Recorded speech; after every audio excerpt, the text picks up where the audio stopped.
Another quarter, arguably eventful this time round. Talk to me about the sustainability of those profit levels, given what is happening in terms of the Gulf crisis.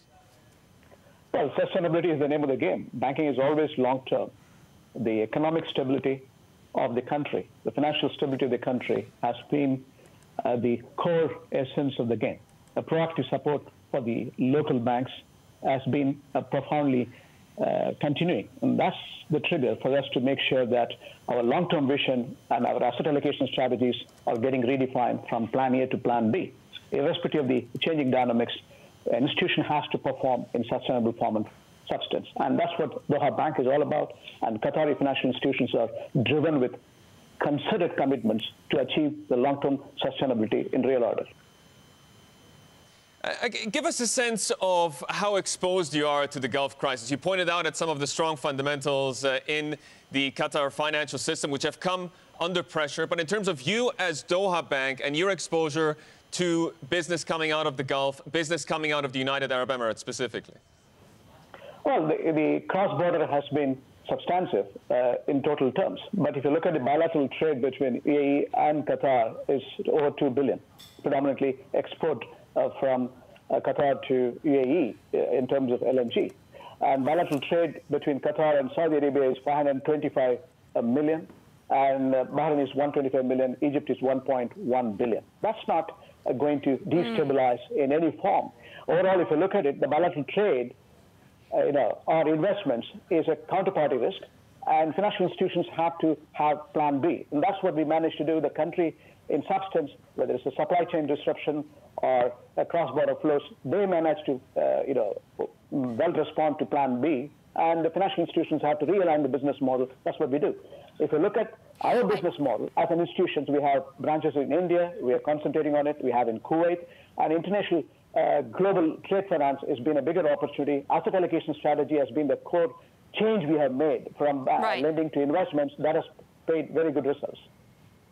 I wonder if Plan B also involves selling some of your loans. We've heard reports of UAE banks buying Qatar Bank loans for UAE companies at discounted rates. What can you tell us on that front?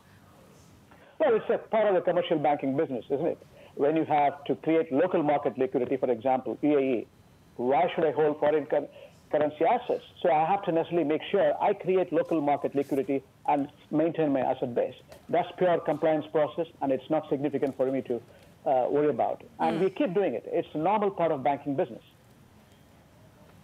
Now, when we look at your stock, we have seen some stability. In fact, considering the Qatar isolation, it's been holding pretty steady. That would be the chart of 5752 on the Bloomberg, and it shows that stability since June 5th. But if you go further back through the year, you can see that you've seen a huge plunge. The market seems to have been holding on purely for dividends. Once that was done, many investors felt that there was no catalyst for your bank. How will you change the narrative? Well, in substance, if you look at the Qatar Exchange list of stocks, the earning capacity, price to earning multiples are cheaper, price to book value is cost effective. It is a good investment. And that's what everyone has to recognize in global terms. It's an important opportunity, the emerging markets opportunity one has to allocate. And it will continue to stay, whether it's political progression or social progression or economic progression. Qatar has been a telling story over the years, and it's a good investment. And as far as Doha Bank is concerned, we strengthen our positions. We increase the capital by 20% rights issue. It is fully subscribed. And we have here to make sure we strengthen the overall balance sheet management. We will move from 16 to 17% capital adequacy we have highest in order. I want to pick up on what you just said about realigning the business model. We spoke to the CEO of Qatar National Bank. They're looking more towards Asia. Does the Gulf crisis mean that you're going to accelerate your push outwards, out of the region, and explore more of those opportunities? What does that realignment look like? Well, Doha Bank is the first bank to realign in substance the emerging market opportunities. Southeast Asia Pacific Rim, if you look at it, we have over 10 representative offices right from Sydney to Tokyo, Seoul, China, Hong Kong, India, Singapore, name it. And that's the substance. In terms of global growth and global productivity, it comes out of the Asia-Pacific region. And that's what we concentrated over the last 10 years. And other banks are also replicating the business model, whether trade or investment, banking or finance. Gulf states also realigning in substance. So that's where we are going to concentrate to make sure we get a pie out of it. I find it interesting that you're talking about also strengthening your capital, because I think that has been a key concern for many of your analysts following your stock. Credit quality also showed some positive trends in the first quarter. How much of that did hold for the second quarter, and how much do you think that will hold for the rest of the year? These are changing dynamics. The global risk needs to be measured, whether sectoral risk or market risk. Whether global or regional, local risk needs to be measured and managed. And Qatar non-hydrocarbon growth is going to be the driving force. So we calculate not less than 6 to 7% will be non-hydrocarbon. Hydrocarbon is marginalized between 1 to 1.5%. So we have to look at contract financing cautiously. We have to look at other opportunities. Global trade is a bigger opportunity with our footprints across the globe. We can increase the global trade, global investments. If you look at even Qatari papers, jet papers are going to be available for us at substantive yield. So we have to look at emerging market bonds.